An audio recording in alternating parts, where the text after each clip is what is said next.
this? With Phil Upton. Right, this time on a Thursday, we do some movies. It's an opportunity for the first time this year to say Happy New Year. James Luxford. James, hello.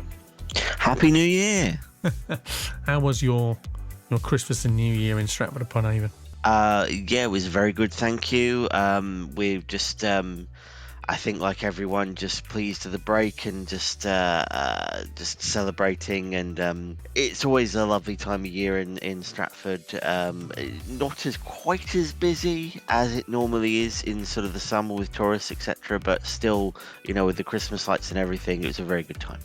Good stuff. Well, good to have you with us. This morning for the first movie preview of 2023. We were saying earlier on this week, we were trying to sort of look forward to things, have things to look forward to. Always important in January, and we're sort of saying earlier this week, look, the Eurovision's coming, the Women's World Cup, Elton John at Glastonbury, King's coronation in May, and we've had a look at some of the good telly we might expect to see in 2023, and having you with us this morning gave us an opportunity, James, for you to get you to pick some highlights coming in 2023. So I know you've had a look at these for us. What are you going to go for here?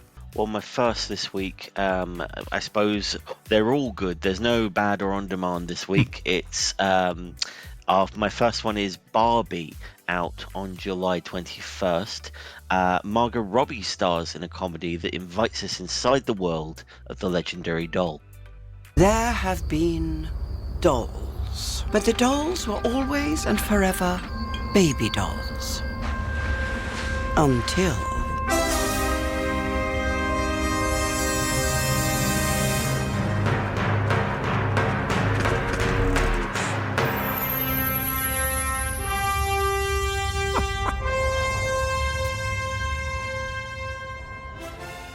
Hilarious. The use of the Space Odyssey music there. It sounds funny, James. It really does, doesn't it? And a great cast behind this. How about this? Margot Robbie, of course, playing the title role of Barbie. Ryan Gosling as just one of the Ken dolls. I believe there's a variety of both Barbie and Ken variations to represent the different models over the years. And I think this is a sort of going to be I think the Lego movie or something like that, inviting us into a bit of a surreal world related to the toy line. It looks to be very tongue-in-cheek. It looks to be very amusing, very bright and colourful, and not taking itself too seriously. I think this is going to be one of the sleeper hits of the year. One of those films that, yes, it's based on a very popular toy line, but I think it might be one of those things where word of mouth just makes it quite a bigger hit than we were expecting. Yeah, I'm amazed that no one has thought of doing this before. You just think when, as you say, with the success of things like the Lego movie, that they haven't looked at other, toys that have been, worldwide, toys that travel, worldwide. You could watch a movie about Barbie, couldn't you, in any part of the world, and you would know instinctively what it is and why no one's kind of cottoned onto that before. When's it out? Do we know? It's out July the 21st. Oh, summer blockbuster. Okay, so Barbie, James's first pick for 2023. Where are we going next? Also out in July, it's Oppenheimer. It's Christopher Nolan's new film, and he directs Cillian Murphy in the story of J. Robert Oppenheimer, the father of the atomic bomb. They won't fear it until they understand it.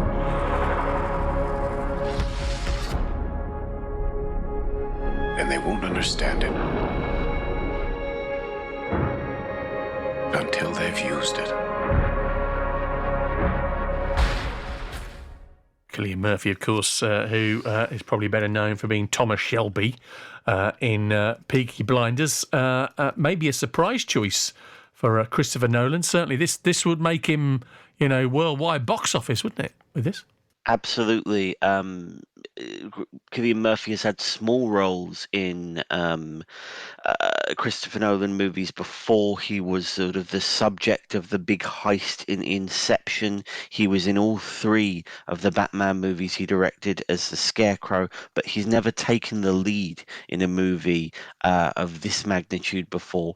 And, the name in the director's chair sells it itself. Christopher Nolan is always a bit of an event whenever he directs something.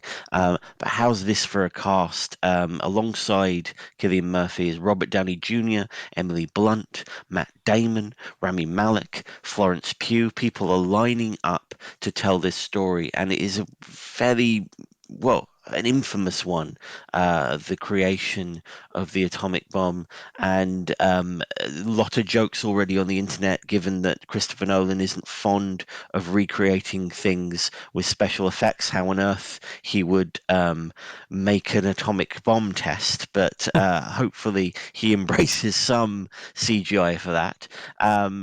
It's going to be, I think, a big summer movie for those who love their, auteur filmmakers and these kind of prestige movies. He's maybe one of the last big name directors that really can draw in crowds based on name alone. So there's one to look forward to. And always that bit of dark with Christopher Nolan, which, the story of Oppenheimer naturally lends itself to, you imagine. And again, you say, James, that's another July release, yes? It's the same day as Barbie, so that's a hell of a choice, isn't it? July 21st. Okay, looked forward to summer blockbusters left, right and centre. One more for you? Out 30th of June, so one more summer blockbuster. It's Indiana Jones and the Dial of Destiny. Harrison Ford puts on the famous hat one last time for the fifth Indiana Jones adventure. I don't believe in magic. But a few times in my life, I've seen things I can't explain. And I've come to believe it's not so much what you believe.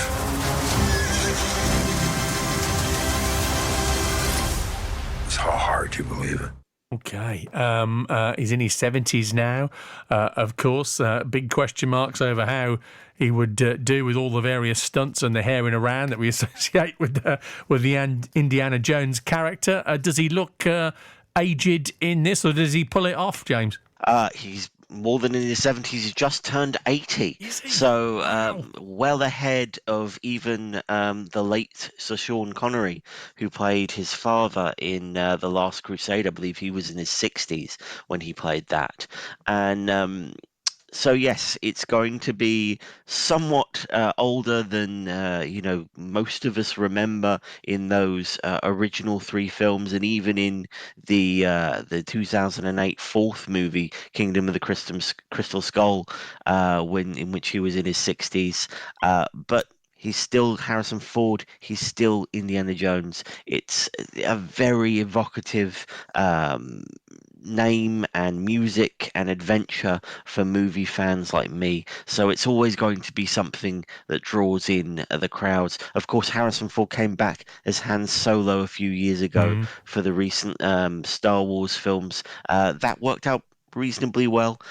This time he's got Phoebe Waller-Bridge playing Indy's goddaughter, and Mads Mikkelsen as the villain of the piece. The only thing that's missing, Steven Spielberg. He's handed over the reins to the director James Mangold, which normally I'd feel a little bit anxious about, but James Mangold is the man behind Logan, the Wolverine movie, and Walk the Line, the Oscar-winning Johnny Cash biopic. So a good director in the director's chair, even if it's not the original one. And I hope it's going to be a good way to perhaps send off one of the great movie characters in cinema history. Good stuff. James, we asked you to give us something to look forward to for 2023. You've picked three barnstormers there. Indiana Jones, The Dial of Destiny, the third of James's picks, Oppenheimer and Barbie as well to come. Really appreciate that, James, and speak again next week, hopefully. Thank you. James Luxford, movie critic, with us from Stratford upon Avon, and James with 3 big movies for 2023 there. Back to their good, bad, and on demand for the week coming up for you next Thursday, I'm sure, here on BBC CWR. Just want to bring you up to date on that issue on the M's.